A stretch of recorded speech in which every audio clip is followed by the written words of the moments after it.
Look, I know some of y'all wondering, why does 50 keep the beef going with Ja Rule and Murder Inc. after all these years? But once you watch this video right here, if you're not convinced, you'll never be convinced on why he'll never be cool with Ja Rule and Murder Inc. Let's get into it. So you hear these stories about 50. And they trying to rewrite history like these things never happened. Oh, 50 ain't never do nothing to nobody. All right, bro. We seen 50 in the hood. We seen it with our own eyes. Y'all seen the old tape? Look, this is old footage of 50 in the projects. Check it out.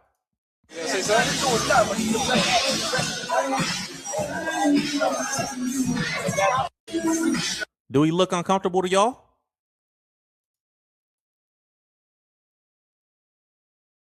He don't look uncomfortable to me.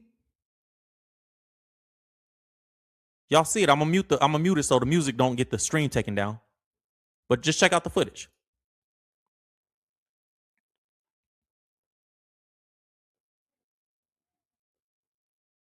You know, that Smurf.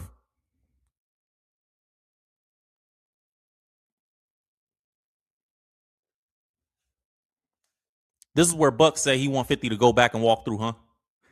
For what? To prove what, man? I just didn't like that. You know Buck ass gonna say some dumb shit just so he can seem like he just that dude.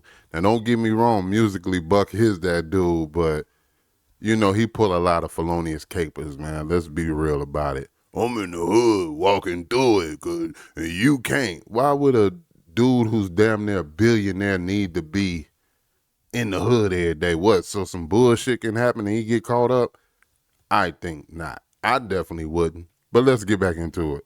Y'all see what it is, bro. You know, the footage from back in the day when Ja and 50 got into it, when 50 punched Ja in the face. Y'all remember this? And Ja had the black eye. Let me zoom in. You see his eye swollen. Listen to what Ja Rule had to say. Keeping it real. I know y'all looking at my face like, what happened to him? You know, I'm on the streets, nigga. We riding it out sometimes, nigga. Gotta lump niggas up. You know what I mean? It's murder for life. Like, that's not my character. Like, I'm gonna do whatever I gotta do to eat. Besides the question in the eye, man. The nigga said that. So y'all know the story of 50 punching Ja Rule in the eye in Atlanta. That's a story that's going around a lot. It's just when, like, y'all know how I feel about, if you watch my live streams, if you know anything about me, you know how I feel about lies. When it comes to people trying to rewrite history and try to fit the, like, bro, don't lie. Just keep it real. Even, look, how we was raised, even if it make you look bad, you keep it real. Even if I'm going to look like, you know, something was, I keep it real. Even when it make me look bad. And then we saw Ja Rule trying to squash the beef with 50. We saw all this stuff, right? Y'all remember when Ja Rule went to sit with Minister Farrakhan? It's weird to me how people have like this revisionist history and they try to act like somebody not who they say they are. Like, bro, if that's who he is, it's who he is. Let's stop pretending. You remember this? Duly note, we did try to eradicate this whole situation. We had Was this after he had gotten shot? No, this was after. It's a good question. This was after the fight at the Hip Factory. Okay. This was after that altercation. How many of y'all remember this? Because this right here is brand new to me. I don't remember. I remember hearing something about it, but I don't remember hearing or seeing the video of him actually sitting down with the minister. How many of y'all know that? Leave it down in the comments. Let's continue. We tried to, you know, pull it together through the hood because here we are. We figure, you know, we're all street guys. So let's police ourselves.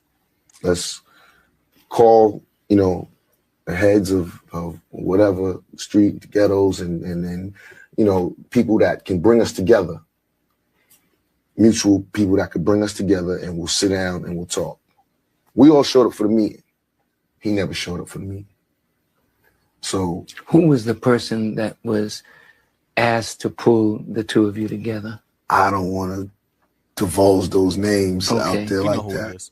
Okay, but it was a mutual it was a mutual thing. friend Right, of both right, of you? Right, exactly, Okay. exactly. And you both had confidence that that person... Exactly. Okay. And he didn't show up. Was there an agreement It was agreed by 50 that he would come? Supposed to come. Okay. So after he didn't show up, it was taken as a complete disrespect. Like, here we are trying to do something. We all trying to put it together. And really, it was all about money because, you know, guys who were managing him at the time were cool with guys that, you know, we deal with. So it was like a thing where we can pull this together. You know, like the OGs. We're the OGs. We can pull this together. These, you know, these the two. In a second, you're going to understand why 50 didn't want to pull it together. Just be patient and keep watching. But you're going to understand in a second why 50 would be like, oh, I see what's going on. Younger guys, they got a little altercation. We could pull it together. And when 50 OG mean oh God? Okay. Hey, I love Minister Farrakhan. Salute to him. God bless him. You know, he ain't Farrakhan ain't a Christian in the traditional sense. He'll say he's a Christian, but I love him regardless. This is what Irv Gotti said when Irv Gotti was being interviewed. Salute to Beehive in Atlanta. This is what Irv Gotti said about 50. God rest Irv's soul. You know, when he was being interviewed. Check it out. DJ Irv, if you could go back and talk to that man in the park. Wow.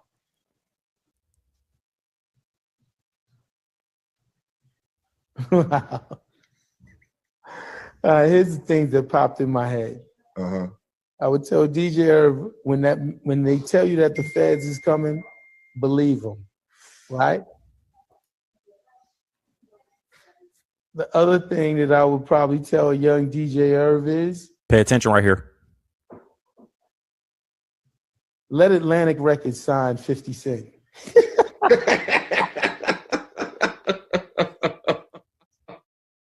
And then everybody was wondering why 50 said he's smoking on that Irv Gotti pack. Y'all gotta, it's cause what y'all would do don't mean somebody else gonna do, but that's already one thing that he done dropped and said what he would have done to 50. Let's continue though. You know, because I blocked the nigga till he fell into M and Dre's lap. Damn. Are you serious? Yeah. I blocked him until he fell into M and Dre lap. So keep that in mind. We're going to get back to that. But he said he was blocking 50 from getting a record deal after 50 was shot. Now, when you hear the details on what happened with 50 and the alleged hit that was put on 50 from Gene Deal, salute to Gene Deal. My boy Gene Deal. And also shout out to Will Evans Live. This is his footage right here. I'm just getting my reaction on to it. He do some pretty good lives. Make sure y'all check his channel out when you get a chance. Let's get back into it. You're going to understand like, oh, okay. I can see why 50 feel the way he feel about Irv Gotti even. You know, it wasn't Supreme. The Murder Inc. people know who it was, and it wasn't Supreme. He talking about who put the hit on 50. The people who were standing there talking, Irv Gotti them, who was sitting there talking, worrying about was Chaz was going to say anything, was Chaz is going to change his mind, was Chaz people going to do anything if something happened to 50. That's how it went down. Mm-hmm. So they thought, okay, we're not going to pay a nigga the $250,000. We'll pay a nigga $25,000. And everybody know in the streets, this ain't just something that I'm making up. They know it wasn't Supreme.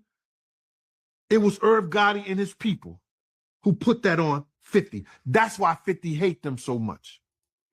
That's what Gene Deal had to say about the situation. So imagine, and by the way, when Ja Rule was talking about the Farrakhan thing, like, oh, we had a meeting. What Ja is not telling you here is the meeting that Ja wanted to have with Farrakhan, or the meeting that Ja wanted to have with 50, excuse me. According to 50, it was like the Tuesday, the following Tuesday, Ja Rule's album was coming out.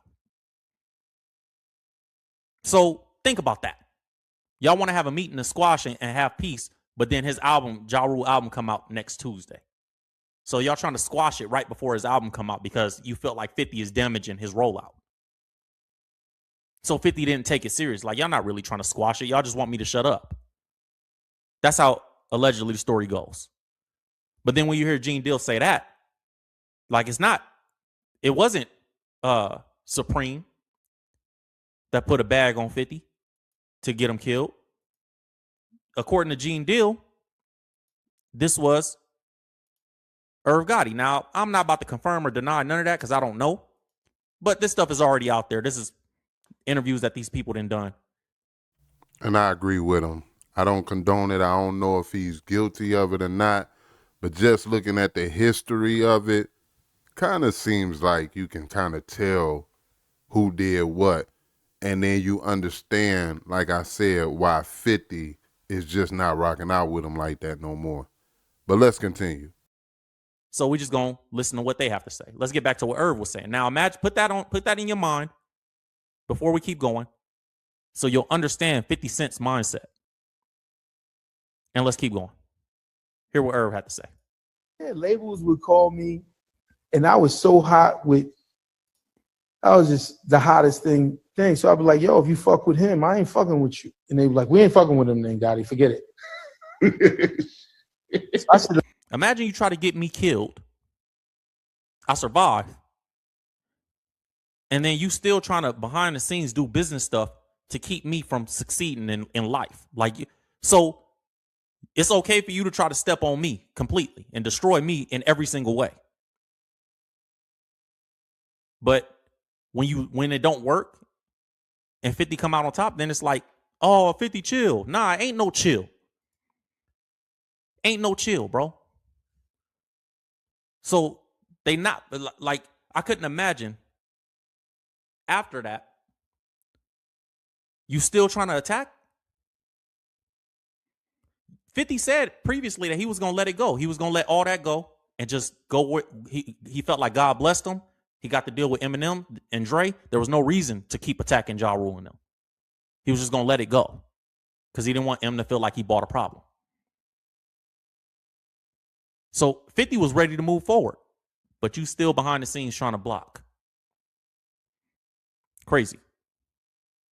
To let some of them bullshit ass labels, or not bullshit labels, but just not labels with M and Dre behind them. Exactly. He had a deal with Sony before. He, wasn't moving like that. You know what I'm saying? I'll block that nigga into a dream situation. I couldn't. God's plan. I hate to say it, it's God's plan. That's right. It is. That's all God's plans. It's God's plans for this, for whatever's happening now and everything like that. But you asked me if I could go back in the future and tell, I'd have said, yo, play it right. Yeah. Like, see, the Irv I am now, I would be like, yeah, sign him, knowing that ain't nothing gonna happen with him over there. 50 would have probably sold 5 million, 3 million, something regular. He ended up going to M and Dre, and he sold them. He had 10 million plus back-to-back albums. And then I think on his third album, he still came out and did like 6 or 7 million. So he did block him into a dream situation. It all worked out. But I love, even with Irv Gotti right here, I love that Irv say, he still gave credit to God. Like, yeah, it is God's plan. Like, and he said, the Irv I am now, I know better. Not in a sense of I know better and I do better. No, he said, I know better. I would have let them sign him because nothing would have happened with him. That's what he's saying to Irv now, not that good thing. I mean, of course, he's going to agree with God's plan because, hey, what y'all did was messed up, and look at God's plan. But I'm gonna disagree with you, Will. He didn't mean, oh, I'm a better person, so I would have did right. He means I would have did it right by letting them sign him and shut him down. So now y'all understand. But let's continue. Now, he may not like 50 or didn't like 50 at the time or whatever, because obviously Irv is no longer with us. But I'm sure Irv know that karma is you can't play with people like that and expect to live a long, good life. When 50 reacted to this, everybody was upset because 50 said, I'm smoking on that Irv Gotti Pack. And when he posted it on online. But now you have some context into the reasons why 50 would say that. Because it's like, bro, you tried to kill me physically. You tried to kill my career. You tried to make sure I was nothing. If Irv had his way, right? If Irv Gotti had his way, 50 Cent would have been what? What would have happened? So, of course, when you look at 50, like, bro, how possibly could I be cool and chill? Even the snitching rumors that we hear about 50, where did those come from? Ja Rule and Irv Gotti.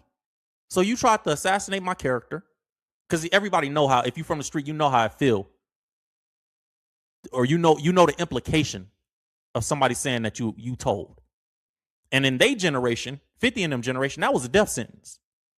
You go back to the hood with people saying that you a snitch, somebody might kill you just because you a snitch. You know what I mean? Somebody unrelated to the situation back in their times. It's not like that no more, but it was back then. So you got to have that context too. But when 50 responded to it, this is what he had to say. Let Jimmy Henchman tell you I'm a snitch. Let Preem tell you I'm a snitch. Just say it one time. They say these things when they want to try. Look, even for me personally, my character, and they would try to attack my character. They'll say he a rat or he just a snitch. Yeah. All you gotta do is ask him who I told on. Paperwork. I ain't never told on no nigga in my life. Yeah. And in the Preem situation, look at this case. It'll tell you who told on him. Right. My name ain't in that case. You see what I'm saying? They talking about, they try to use that I needed to order protection, but why it feels like I'm the bully out here then? If I needed protection, you needed protection, nigga, and your protection gone. So 50 is talking about Irv Gotti needed protection, Ja Rule and them needed protection, and your protection gone. He talking about Supreme. I just wanted to do that and react to that because I had always wondered myself the in-depthness of why that beef was going. So if any of you guys watch this video going forward, you should understand why 50 is the way he is. You had somebody that literally tried to physically take you out, mentally take you out, block all your money, stop you, but God still blessed you. Come on, man. Why does he have to turn around and be the guy that's forgiven? I wouldn't be forgiving myself. I'd just keeping it real with you. What do you guys think, man? Leave your thoughts in the comment section, man. Is 50 right for saying he's smoking on that Gotti Pack? Or do you think he's still petty even after everything that you've seen they tried to do to him? And look, I'm going to say this and I'm out of here. Don't think for a minute Ja Rule didn't know everything behind the scenes. So that's why he ain't rocking with him. And y'all heard it right here. This is the KMHP TV YouTube channel. I go by the name of K Black. And if you like anything on the channel, hit that subscribe button. Till the next video, I'ma holla. Peace.